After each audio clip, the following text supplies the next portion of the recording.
Au XVIIIe et au début du XIXe siècle, des millions d'Africains sont capturés, enchaînés et déportés à travers l'Atlantique. L'esclavage est alors le pilier de l'économie européenne et américaine. Mais tout va changer. À partir des années 1830-1840, la traite atlantique est progressivement abolie. Les Européens parlent de commerce légitime, huile de palme, arachide, ivoire, caoutchouc.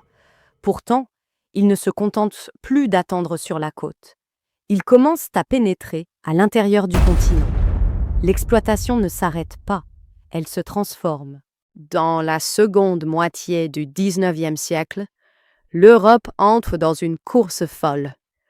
On l'appelle le Scramble for Africa, la ruée sur l'Afrique. En à peine 30 ans, presque tout le continent est revendiqué par les puissances européennes. Pourquoi? Parce que l'Afrique regorge de matières premières indispensables à la révolution industrielle.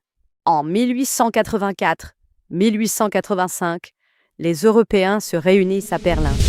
Autour d'une table, sans aucun Africain présent, ils tracent des lignes sur une carte. Ils se partagent l'Afrique comme on partage un gâteau.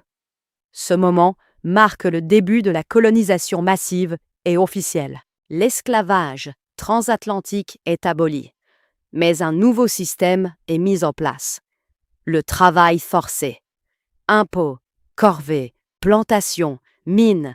Les Africains sont contraints de travailler pour les colons, souvent dans des conditions terribles. L'exploitation continue, mais cette fois sur place, directement sur le sol africain. L'abolition de l'esclavage n'a pas libéré l'Afrique. Elle a simplement changé la forme de la domination. De la déportation des corps, on est passé au contrôle des terres, des ressources et des peuples. La colonisation n'était pas la fin de l'exploitation. C'était sa nouvelle version, plus directe et plus durable.